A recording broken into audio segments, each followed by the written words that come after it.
What is up guys, and welcome to my latest video. As you can see today on the table, I have a brand new piece of gear in the packet here, and it's always a good day when a new piece of gear arrives, isn't it? So what I'm going to do today is share with you this piece of gear and just kind of do an introduction and unboxing. There won't be any kind of demonstration of sounds on this particular video. It's just a look and feel kind of video.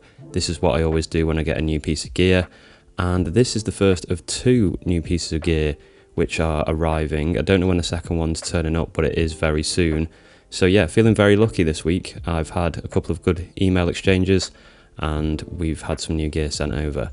So without further ado, let's flip this over so you can see what this is. And there we go, it is the LOFI-12 XT from Sonicware. A huge shout out to Sonicware for sending this over to me. They literally just emailed me and said, "We're sending you this, it's on the way now."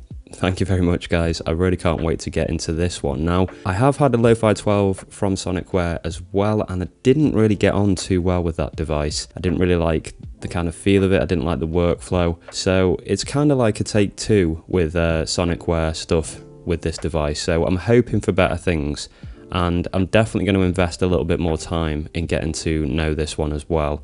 I think with the LOFI-12 I just really couldn't get into it at all, so I didn't invest maybe as much time as I should have trying to learn that device. And hey, there's always time to go back to it, I guess. But yeah, now we've got the LOFI-12 XT, and I'm going to be focusing my efforts on learning this over the next couple of weeks. First of all, the packaging is really nice. I really like the print on this cardboard.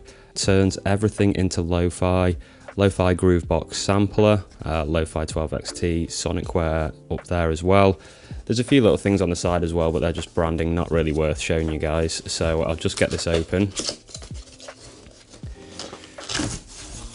And okay, cool. So they've sent me the retro edition. There is a black version of this as well, and I have been sent the retro one, which I'm actually really happy about because darker devices are actually a lot harder to film. I found that out with the MPC Live 2, so I'm really glad that they've sent me a light coloured device. So obviously we've got the unit itself there, so let's just get that out and put it to one side. We've got a little thank you thing here, low-res digitised sampler, LOFI-12 XT from Sonicware, just a dear customer, thank you for purchasing, etc. And then there's an online manual link there. I've got a warranty as well. And then over on the right hand side here, let's take a look. We've got a bag there, and that is full of the various adapters for different plug sockets across the world. And then I assume this is going to be the plug socket. Yeah, it is. So there we go, we've got the plug socket in there, and that's got the British one on it. Okay, slight confession, I have opened this box and turned this on just to make sure it was all working. So this was wrapped up as well, and I've gone ahead and put the English adapter on it, or the British adapter, the 3-pin British adapter, should I say. So let's get that stuff off the table, and let's get this out of its wrapper and get it on the table on its own. Now, the first thing to note really is that, wow, this is a diddy little thing, and the styling of it is really cool. I think it looks very much, well, I mean, obviously it looks very much like an old kind of handheld games console, the Game Boy. We've got the two buttons here, they look like A and B, and then we've got like the D-pad over here. So there is a very sort of retro game feel about this device. We've got the dials up here, I think, yeah, we've got a microphone at the top here, sync in and out.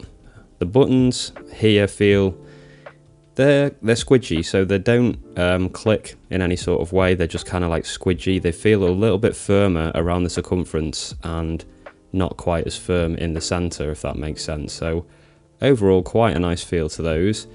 These ones up here are exactly the same. These ones here as well, this sort of function, pattern, copy, pad, etc. They all feel the same too. So all these buttons here in this top area, including the D-pad as well, they all feel the same. They've kind of got a firmer sort of edge to them, and then they're kind of spongy in the middle. We've then got two buttons here under the screen, and they're like plastic clickable buttons.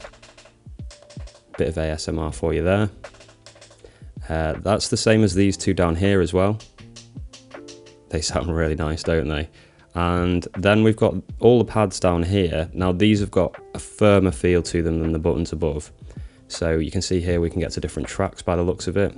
It looks like we've got configure, send, filter, modulate, amp, EFX and reverb. So sort of quick, easily accessible areas there with those buttons. The dials up here, they feel a little bit on the cheap side, I will say.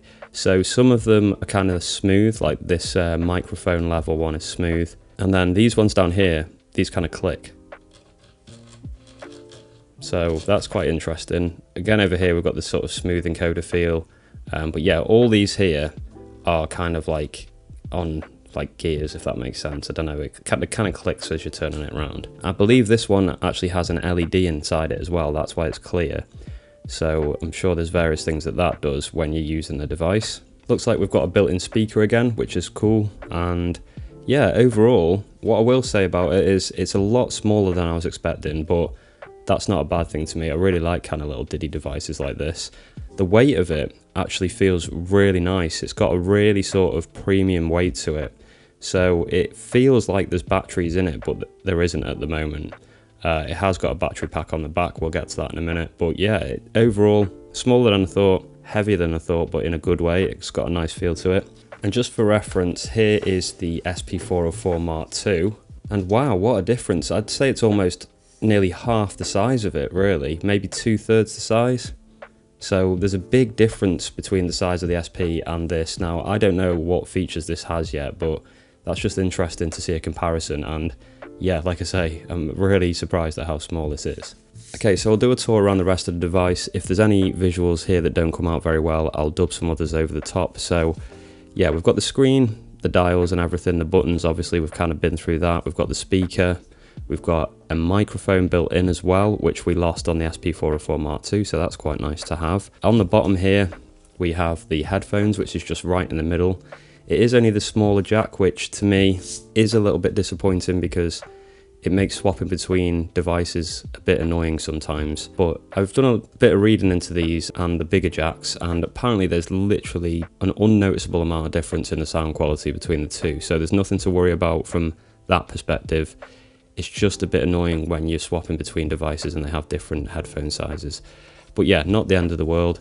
Around the sides, they're just blank with a bit of sort of styling on them.